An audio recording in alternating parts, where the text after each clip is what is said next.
Hello, beautiful people. Welcome back. And it's my privilege to welcome Kelly Myszkowski back.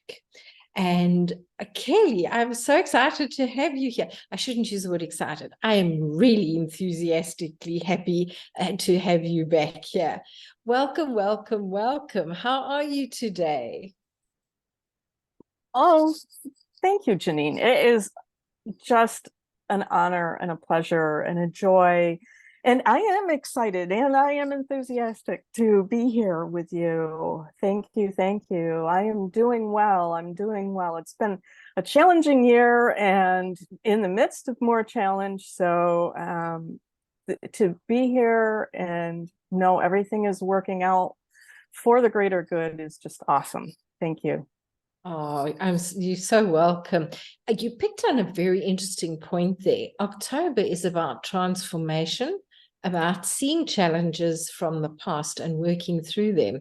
How do you feel about that, seeing as your year has already been such an expansively creative one? That's a wonderful way to put it. I I can see what's happening. I've never related to October that way. Certainly this October, I'm feeling it. And I can see in many ways I have come full circle in my life. I use the analogy of a spiral staircase in many cases when we talk about how we navigate our journey in our lives and how we come to a point of transformation. Our center, it remains kind of steady and solid, and we kind of navigate around that center in a cyclical form and come to a new level of perspective and understanding. And we may sit there for a while and then we're on to the next step. And definitely I'm at a full circle point and starting fresh and up leveling. So thank you for that perspective.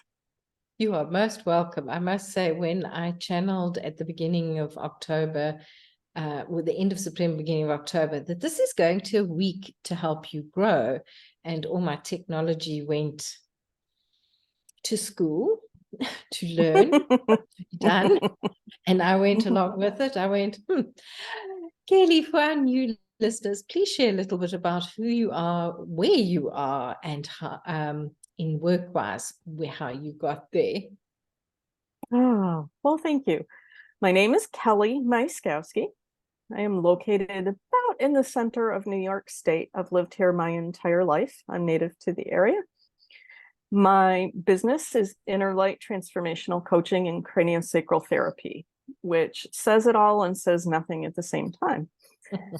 Essentially, I help people get out of their own way and fully move into who they are designed to be, who they are here to be, and make their unique difference in the world.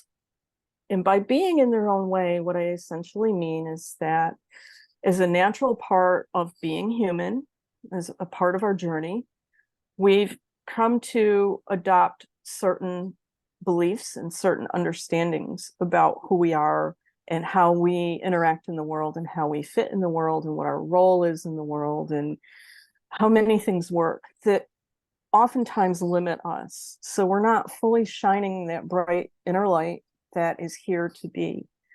And it may show up in terms of fears or just preconceived notions about what we can and can't do that maybe aren't true for us. And we get very limited by that. My experience and my training and my observation has been that those limits are packaged into us and anchored into our bodies, anchoring them into our 3D reality here on Earth as earthly beings, in a program that encompasses both organic and glandular functioning.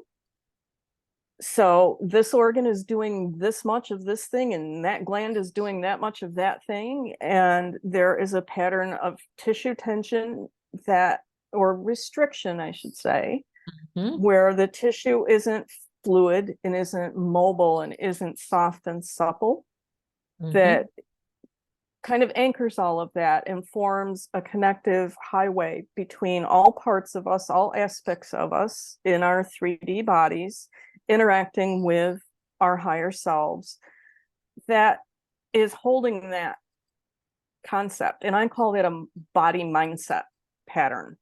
Yes. And I help people unwind those. I do that through the coaching process, working virtually over a length of time to allow the transformation to occur. If all of that let go at once, we would be shell-shocked, most of us, and you just can't handle it. But it gives people time to move into finding what their purpose is, what their vision and mission is, what their values are, who they really are beneath all of that programming, what they really want, and become that person, embody that, and be ready to move into their next steps, and also understanding their own innate guidance system.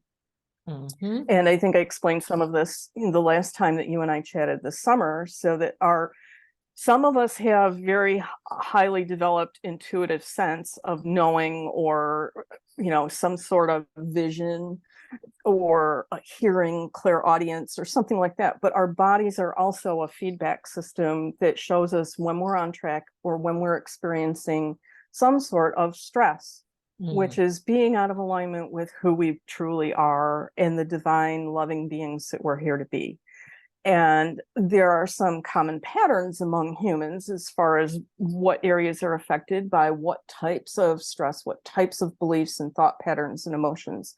But it's really about getting into your body and understanding how it's interfacing with the world, the amazing feedback that it's meant to give you, so that you can make decisions for yourself and make choices that are aligned with you, whether it's what to eat, who to talk to, what podcast to guest on, what job is correct for you, who to spend your life with, where to live, anything, what color shirt to wear that day.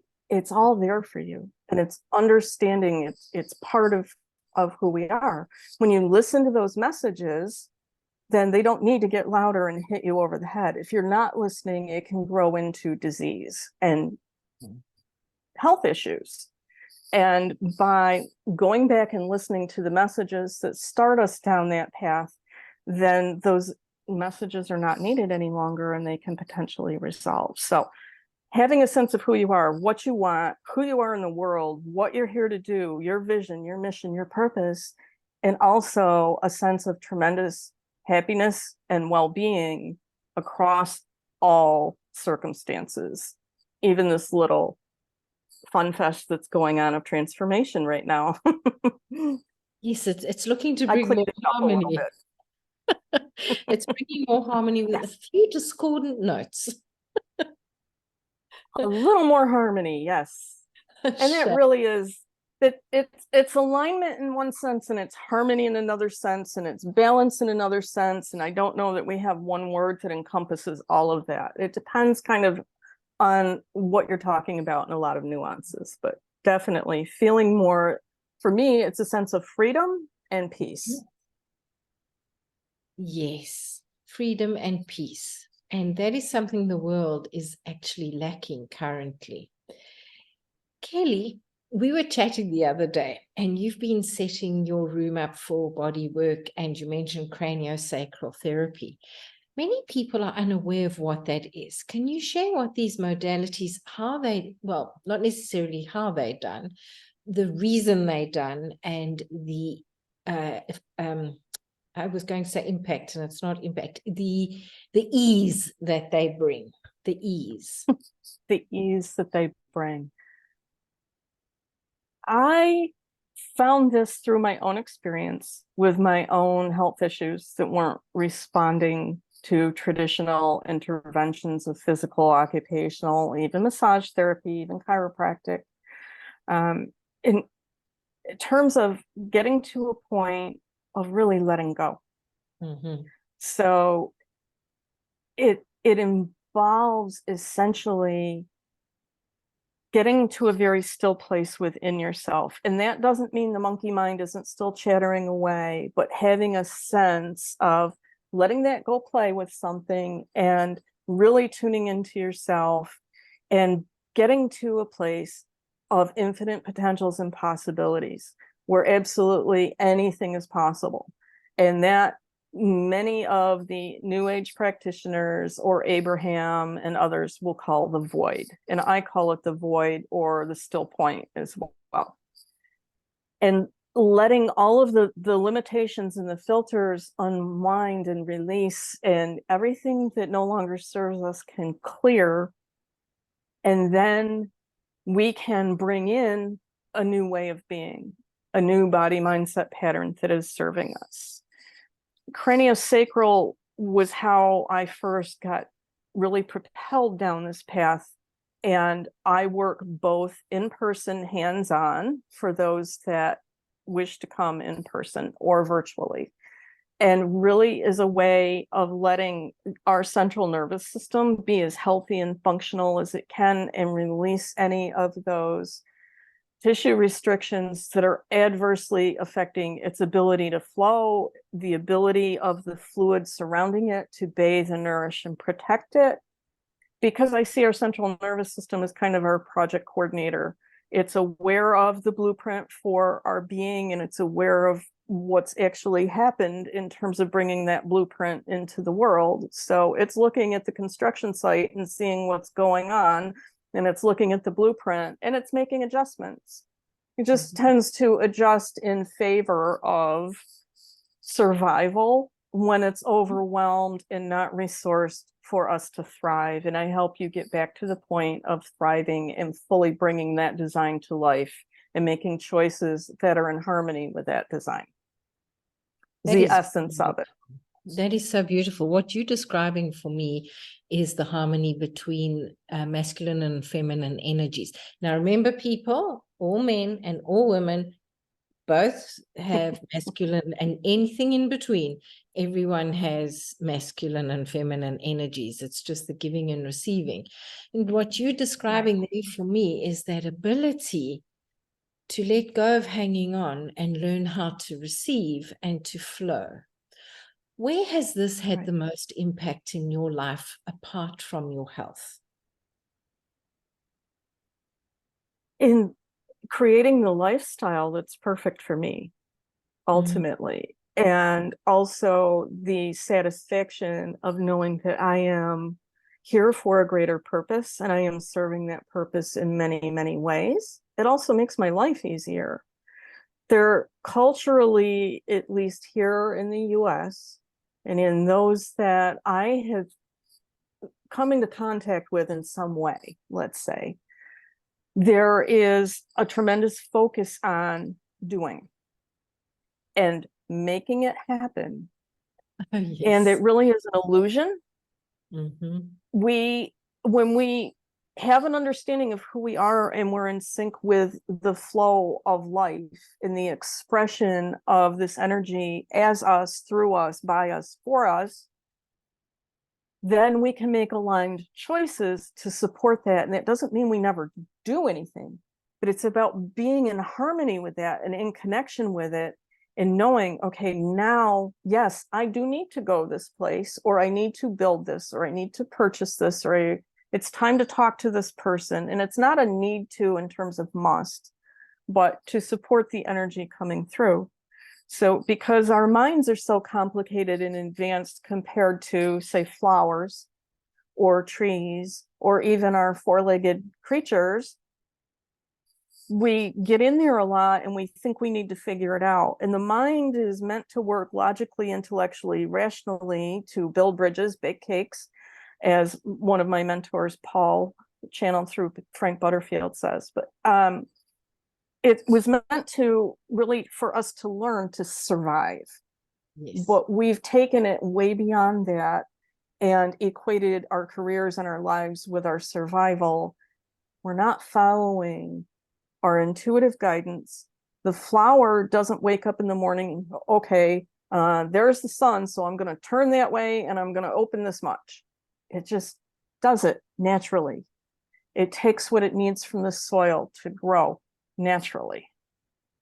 And we've lost track of that. So I'm here helping people realign with that and learn to go with the flow. And it's about letting your opportunities come to you, recognizing when they come. So being in that feminine state of allowing, and then balancing it with a masculine energy of doing, building, creating, writing, talking, driving, purchasing, consuming, whatever it is.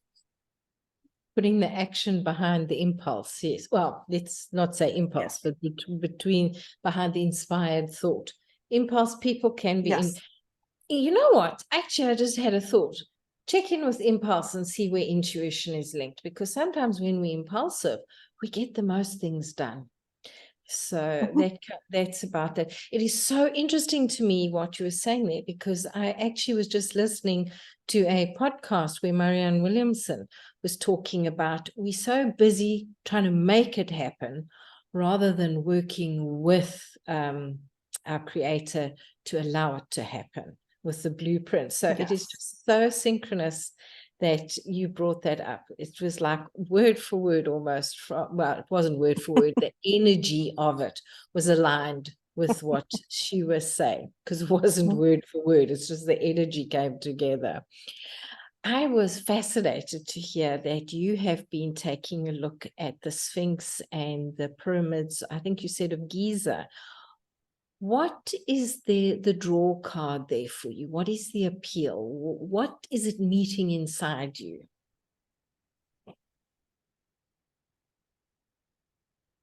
It's part of the bigger picture of what I'm here to create. Humanity is going through a tremendous change right now, that when we step back and we look at all of what's going on, we're coming back into a feeling of a sense of community, and that we all are one, with greater support, mutual support, interaction, and respect and appreciation, and agreeing to disagree at a higher level. And my understanding is that the pyramids and there are a lot of other ancient structures on the earth have a significance that we have not really recognized in terms of their connection to what is beyond our typical human perceptions up to this point. But our ability to perceive those connections is growing as part of this entire up-leveling. So I'm meditating along with a group of people that have gone there physically to do some work around this whole concept from a meditative and higher consciousness standpoint. And I'm among those that is doing so virtually. I personally am not aware of a big connection to that part of the world, but I intuitively knew I'm part of this project in my own way, whatever my connection is that may be revealed to me at some point. And it's a stepping stone for the next work that they're going to be doing coming up the beginning this weekend, I believe it is, in Kos, in Greece, on the island of Kos, where they're having a very large gathering of over 1,000 people in person at one location, and then the rest of us are supporting this continued work around the world virtually. That is so interesting.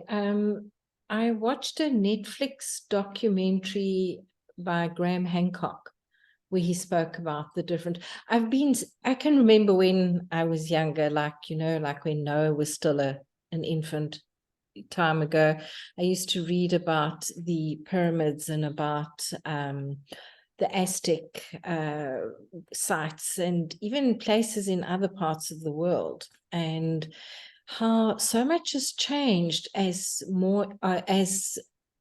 I would say technology's got better and they're able to see more and more of the bigger picture. So I feel there is definitely a much bigger picture there.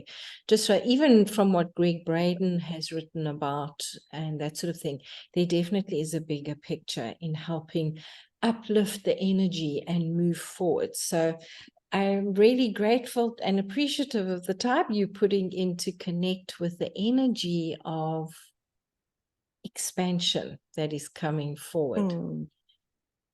Thank you. Thank you. I'm not sure with the boots on the ground how much of that's already done. For those of us working virtually, there are recordings that have not yet been released to us, so I don't actually know the status of it, but my understanding is that these ancient sites have had their own layers of conditioning.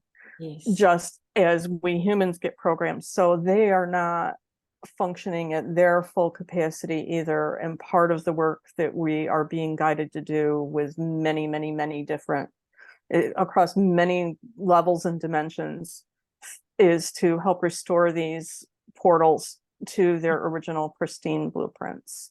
And it's happening, whether we'll see it in our lifetimes or not. What the effects are going to be, we don't know. But that is extremely powerful. As people say, oh, I can't do anything about what's going on in the world. And people forget that energetically we can. And exactly what you are doing, energetically, you are helping to hold space, to create space, and to enhance the space of something. And many forget that by going to practitioners like yourself and myself and restoring their energy, they are actually impacting generations to come and generations that have been. What are your points of view around that? What's your perspective on that? Ditto. I love it. Definitely. Yay! We're on the same page. Ditto. Well, I guess the first point of awakening to that for me was when someone went from a biological standpoint. Think about it. The egg cell that formed you formed in your mother when she was in the womb of your grandmother. So what your grandmother went through when she was carrying your mother, had an influence on the egg cell that became you. And so thinking about that, going back,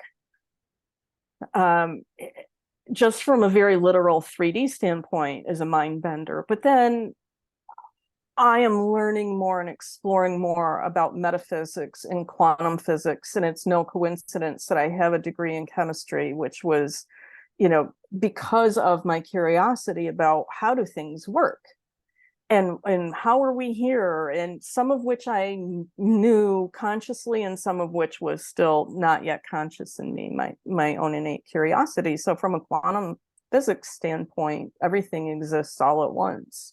There isn't actually a timeline, but you're still affecting the whole. You're affecting some aspect of the whole. Clearing the past to create a new current state and clearing the way for creating a new future, a new set of possibilities.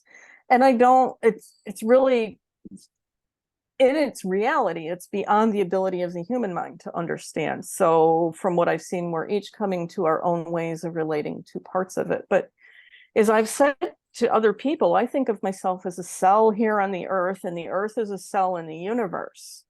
Yes. And you think about the cells in your own body, they are here for a reason. And if they said, oh, what I do doesn't matter, what if they all said that, or enough of them said that and crapped out, where would your body be?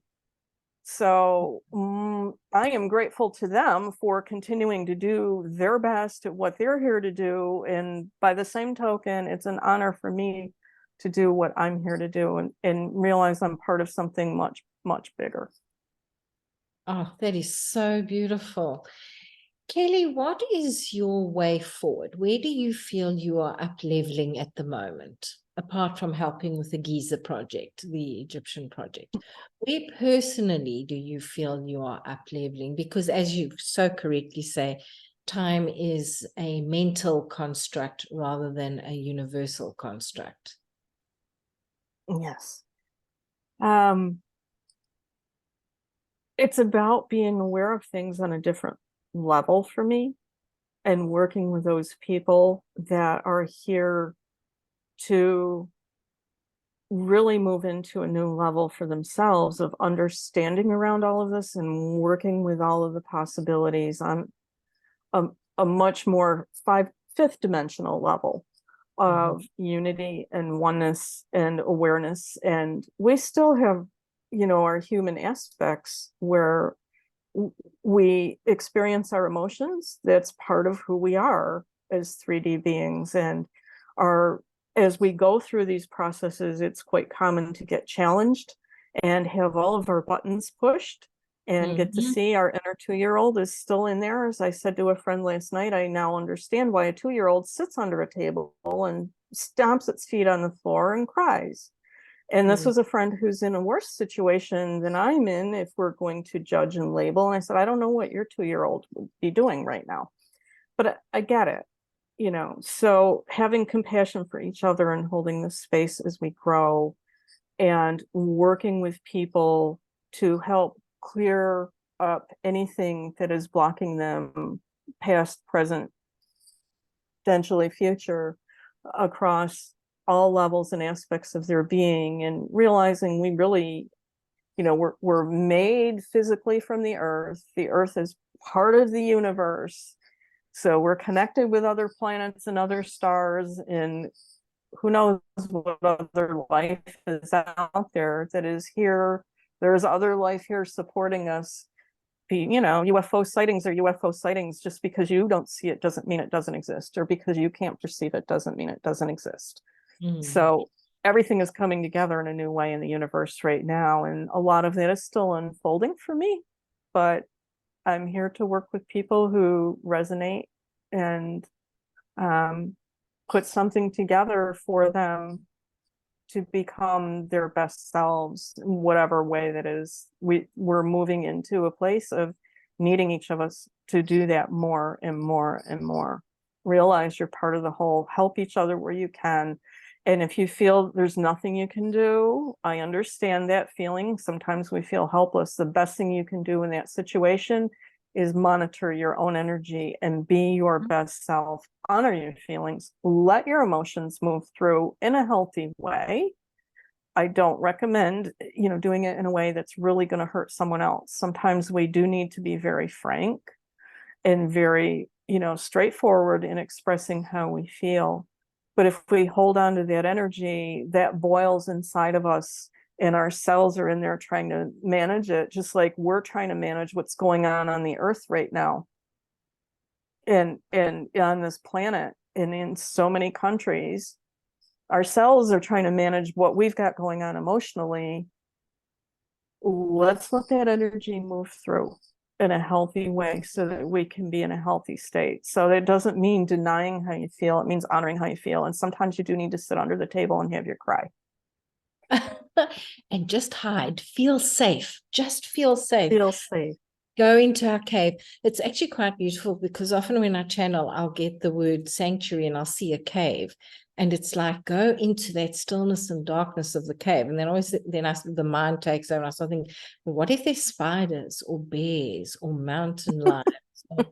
You know what, really, Janine, we are unavailable for that. Those are the fears. Let's move forward. So people, you can work from ego, and you can also work from spirit. That's to allow what's happening. Yes. Really? Yes. What and a would lot you of like? times, you know, you make a good point, because a lot of times when we embark on this journey, then the ego is all about, I know better, you're making a change isn't a good thing, this works the way you are right now, don't change anything, don't change the program, I don't know what to do, and it will try to stop you. And that's when a coach comes in handy to be with you, to say, you know, what's up with this? Have you noticed there's resistance here? There's all the reasons this won't work. You can't do it. You know, you can't afford it. And we all go through that. And that's having someone in your corner to help you through those points helps create that transformation. And again, spiral staircase. So we were 2 one time, and then we're 20, but the 2-year-old is in there, and then we're 30, and you know, you keep going, and you're evolving as a human too. So, And we take that 2-year-old with us, and we keep going and going and going. yes. You know, it was so interesting. People, if you'd like to go and explore, apropos of what Kelly was saying earlier on, there was a study done, I think, from Holland after the Second World War, and how it impacted the children's children of the people who were involved in the famine there, and how it impacted their health and their wellness. I'm not sure of the name of the study, but go and see what you can Google. It was fascinating to see how those conceived during the famine had way more challenges than those conceived just after the famine. And in the So that would have been the grandparents or great-grandparents of the children Right. that's studying. It's been very, very interesting to see that. Kelly, please tell our audience what you would like to know, what you would like them to know as we begin our sad farewells. For now. For now. For now, Kelly and I get to chat on WhatsApp. So make sure you connect with her, because then you can also get to chat with her. There you go. You can find me on my website, letyourinnerlightshine.com. And I am happy to chat with anyone, pitch free, just to get to know each other. You are important. You have a purpose. The stress, distress, overwhelm, uncertainty that you're feeling is a natural part of your soul getting your attention, that there is something more, something better that feels better for you. And you can find it. If you can get out of your own way, it's not always logical. It's not always rational.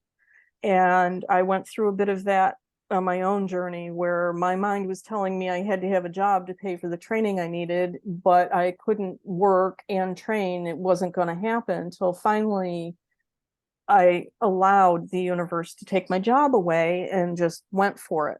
Then things fell into place. But you know, I work with people in a way to create that safety for them to go within and to find their truth and let their inner light shine and make their difference in the world. And as soon as we connect, people often start to notice a shift just for making that decision. And if we decide to work together, then there are more shifts. When we begin working together, there are more shifts, and changes can begin to happen right away. I usually work with people for a minimum of 6 months to get them over their humps and some of their resistance and familiar with their systems and feel supported in changes that they've been making along the way and ready to continue beyond our work together. And then we can continue to work together in whatever manner seems most suited to both of our energies if we resonate. You know, I have a process for us to get to know each other before we make a commitment to work together for the client's sake and for my sake. So everything is custom done. It's led by your soul.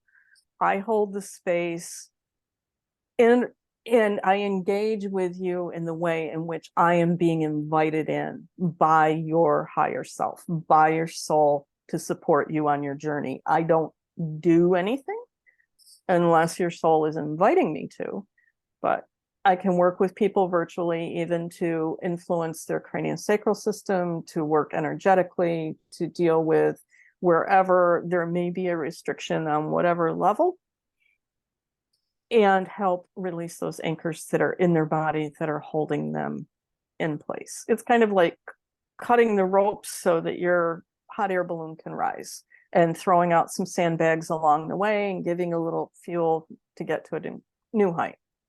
Love that analogy. People, you heard it from one of the best. Reach out to Kelly today. And Kelly, thank you so much for joining us today. I so appreciate you. Thank you, Janine. Bye-bye, everyone.